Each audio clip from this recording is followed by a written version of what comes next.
Welcome in. Welcome in. It is the Nightcap.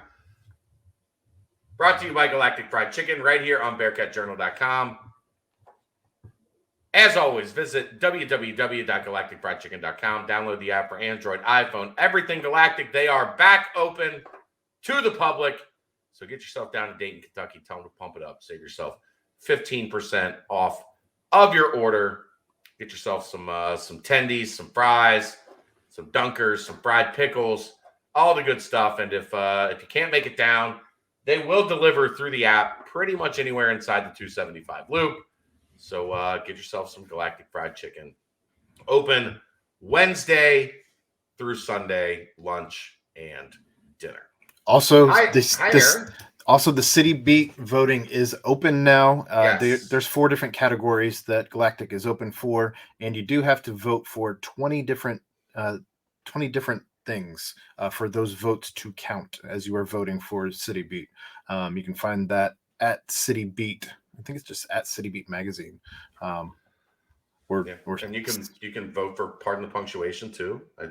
We're on there. I don't think we're an option again, even though there is a write-in option. Well, yeah, but they should by now. They should. Bearcat Journal should be. We won 3rd place the first year that we did it, and we were still a write-in option the second year.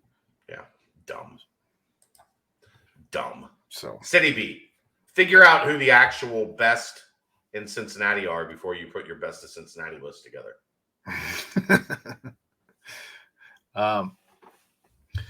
It was a interesting day for the Cincinnati football team.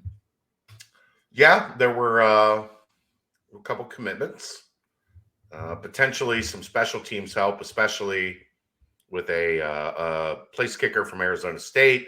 Cincinnati becoming Arizona State East as everybody scurries off of the Arizona State ship. Cincinnati, for some reason, has become, and probably Emory Jones, do you take that as a good sign for what his teammates felt of Emory Jones, that there's some comfort in following him to Cincinnati? It's not a bad sign, right? Especially with everything that was going on at Arizona State. I mean, it was a dumpster fire the way that they handled the ending the tenure of their head coach and Marvin Lewis and staff there. Like, just all of it seemed some of the rumors that came out about Arizona State, where they were leaking information to opponents. Like, coaches were actively leaking information just to get Herm Edwards fired. That's crazy talk. But yeah, considering everything that went on there this season, for guys to follow Emory Jones, he had statistically his worst collegiate season at Arizona State after his time at Florida. I don't know. I'm encouraged by it. That's certainly something I'm comfortable saying. The kicker looks like I don't feel like what his stats are saying is going to be any type of drop off from what we had last season. So I think you're and if you're not a member of Bearcat Journal, we've got a member on Bearcat Journal, Bearcat Man, who is an expert in the art of place kicking and has worked in that field for a long time, has trained, and coached and been around a lot of guys that have played in high levels of D1 football. He has broken a lot of this down from what he's seen from analyzing the leg of the new guy, whose name right now, Carter Brown, yeah. Yes. Get to Bearcat Journal and check that out, because he's given a lot of good thoughts. But the Cliff's Note version looks like more accurate, but maybe not as much distance. So his long last year though was 53. Yes, but it's great. So probably a guy you feel from 45 to 48 yards, which I think it was 3 of 3. I'll take that. Yeah. 3 of 3 from 40 to 49, I believe was the stat. If you feel comfortable with your guy from 45, 47 yards in the college game, you got a good kicker. Agreed. And like I said, it doesn't feel, again, looking at his stats from the 14 kicks he took at Arizona State, or at least 14 made, whatever. I'm just trying to recall this off the top of my head. But in any case, it seems like, again, that it's not going to be much of a drop off, if anything, from last season. So I'll take that in regards to productivity. For sure. You also had defensive back and kick return specialist DJ Taylor. As a team, we lost all of the when Trey and Tyler both decide Trey going pro, because I don't know that he had any eligibility left, but Tyler jumping, you lost some of that. Although we did have some nice fill-in in the Wasabi Fenway Bowl by Drew Donnelly at the return spot. I don't know. I haven't looked up any of DJ Taylor's stats. There's a lot of DJ Taylors. It was hard to sift through on the fly during this show. Prominent in the return game. So I think that's somebody asked. I don't remember where. The brain doesn't work. But asked if he was a gunner. Like, could he be being as dialed into the importance of gunners on punt and kickoff coverage as we are? Could he maybe be a factor there? Possibly. He's a defensive back that can, move and get down the field. So I say that kind of in jest, but here's his stats over the course of 3 seasons: 41 returns, 1,005 return yards, 1 touchdown, an average of 24.5. As far as punt returns go, 25 returns, 227 yards, no touchdowns there, but an average of 9.1. Yeah. So there you go for the additions today. They did have an announcement on a lot of the recruiting staff that we've been talking about. They made official Tom Manning, the offensive coordinator. This is killing me, Aaron. Scott Satterfield, Brian Brown, and Tom Manning all tomorrow. I'm not allowed to be there, so it's eating me alive. But that video, cats. Maybe I will. Maybe I'll send a couple questions to Justin or Zach or somebody to get my voice heard. I don't think it goes over the same with people that don't know me. It doesn't read the same. I'm just curious who's trying to take the number 1 spot as first question asked. Is it just Justin? Oh, it's going to be Justin. Yeah. Okay. I didn't know if Scott would try and I mean, I'm sure he'll try. But Justin's like, give me the mic. Give me the mic. Turn me up in my headphones. Turn me up in my headphones. Little Chappelle Show reference there. But those are all official now. The recruiting staff is official. Nico, a couple days ago, was made official as the strength and conditioning coach. So everything is pretty much finalized. I'm sure there will be, some other spot additions as we get through things, but it does look like Scott Satterfield's staff is, mostly complete. Yeah, the additions on the recruiting staff being Zach Grant, Caroline Tart, Jack Griffith, Cass Simmons, and Carter Wilson. Yes, and Carter Wilson's been here right pretty much since he was just only officially announced, or since Satterfield got here. Yeah, today. Yeah, that's by far the biggest recruiting staff that this school has ever had. I think it's encouraging, and I think the more eyes that you can have on something, the more hands that you can have in that particular fire are nothing but a good thing. It leaves opportunity for finding the hidden gems, for finding, just building those relationships and maintaining those relationships once they're on campus, and making sure that you just are always recruiting both out in the field and your own team at this point.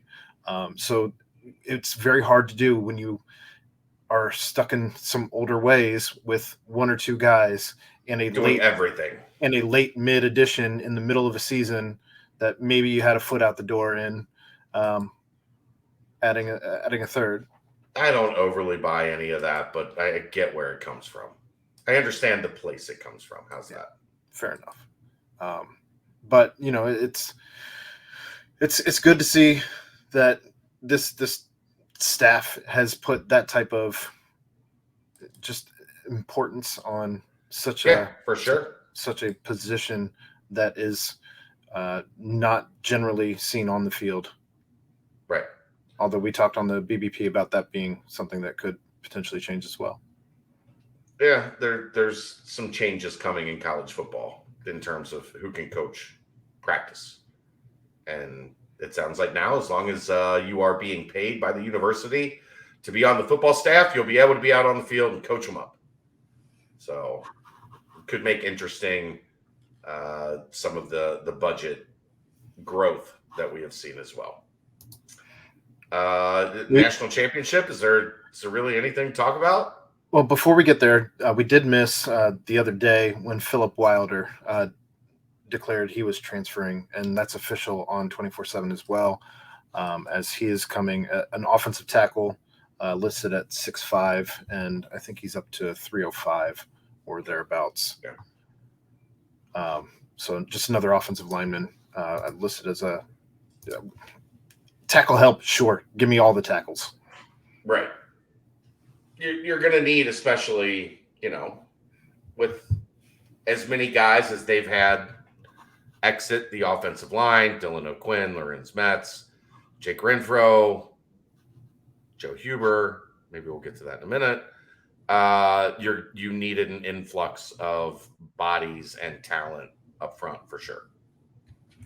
So just wanted to mention that as, again, we missed that I want to say it was Saturday, maybe. I don't know what day it is. It's fair. So, okay. National championship, though, worth mentioning, TCU's getting their doors blown off by Georgia. Cincinnati gave Georgia a run for the money in the Peach Bowl a couple of years ago, and Georgia has taken no prisoners. Or they've lost one game since then, and it was Alabama in the SEC title game. They are on a mission, and Kirby Smart is taking.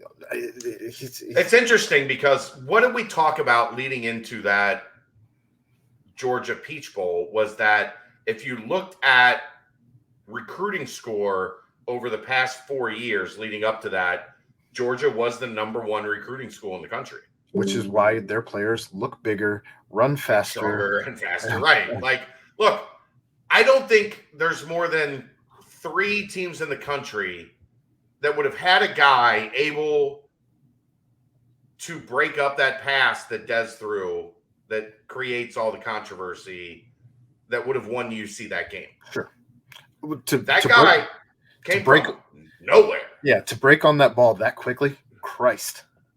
It was and crazy. Not just to break on it, but to have the closing speed to really have it not even be close. Like, that was why everybody was mad, because it looked like a terrible decision. But the reality was there was like 4 guys in college football that could have made that play and taken away what was UC got. I talked about that a ton at the end of that game. UC got exactly what they wanted on that play. Georgia sold out on the bread and butter. And Dez made the right read, had a guy running down the field, wide open, that would have ended the game. And the guy from Georgia just made an insane play, and they haven't stopped since the end of that game. I do wonder, like, how that maybe would have changed the course of the last 2 years if UC wins that game. I mean, everything may have changed. Yeah. Truthfully. Yeah. Luke could have been gone last year prior, right? Yeah. The year prior, because Dez might have been gone at that point. And well, Dez would have been gone. Kobe would have been gone. Right. Like, there's no reason for them to come back. The greatest team in school history is the team that wins the Peach Bowl. Right. That's the greatest team in school history. Right. So like the effect Cause and effect. There was a chain effect for sure. Yeah. Another takeaway that I had though on this championship is TCU out of the Big 12. They're there, and they don't look like they are stack up very well against Georgia. I have the over at 63 in like 3 different betting sites. So let's go. There's still 13:25 to go, but it looks like they're pulling Stetson Bennett from the game. Perfect. Take out all of your starters and put in all of your backups for Georgia. Perfect. TCU will score. Fine. I don't know. TCU might get its ass kicked by Georgia's backups at this point. Cool. Then let them score. It doesn't matter. Somebody's going to keep scoring in this game. Anyway, I digress. I'm feeling really good about the bets. Don't jinx yourself. Don't jinx yourself. Anyway, and if you're gonna responsibly wager on athletic contests, do so through our sports gaming partner at Betfred. Betfred.com. Where you can get $111 per week, every week if you put a $50 bet down. Can you put we need to figure out how to put the join link in our little YouTube post-game bio. That's easy peasy. Okay. That all said, TCU though, of the Big 12, one of the 2 teams in the national championship. The Big 10 had 2 opportunities in the CFP to get into the championship, and TCU beat the Big 10 champion, Michigan, and Ohio State lost on a blown kick at midnight in 2022. Ball lands in 2023. And at this point, is it safe to say that the best of the Big 12 might be better than the Big 10? Is the Big 12? Is the Big 12 the second best conference? I mean, it's still going to be Ohio State just because of and Michigan's there at the moment.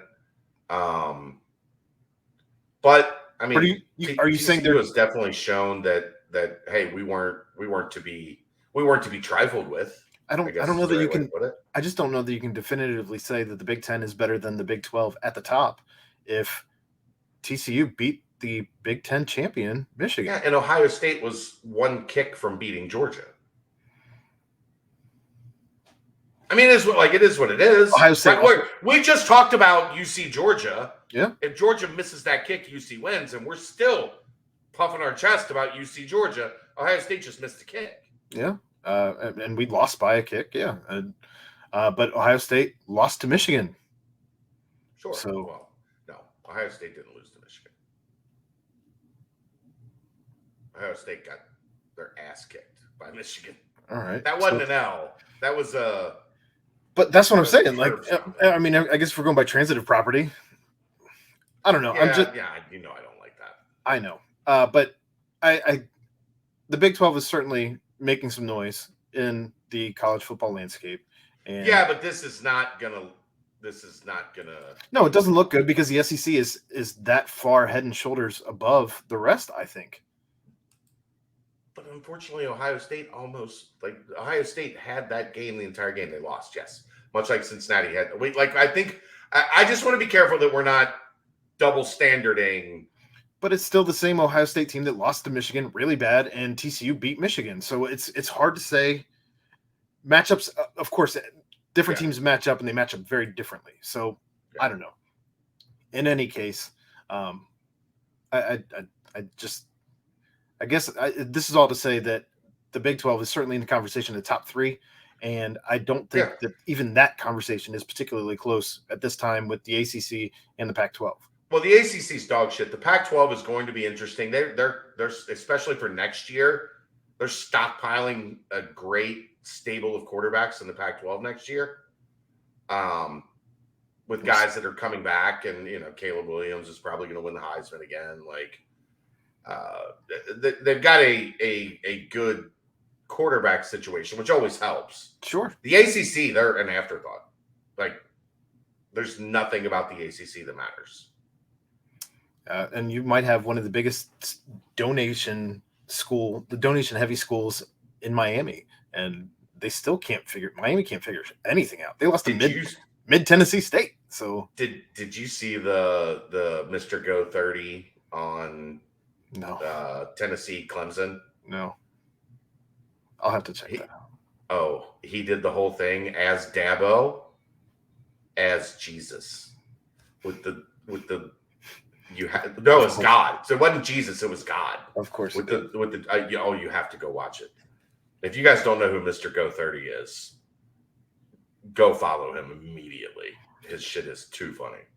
So Georgia, we're not going to get to the other thing we wanted to talk about. We did talk about it some on the BBP, and maybe that's what we go to tomorrow night before we get to, depending on what happens, because more quotes from this article keep coming out, but it's a doozy.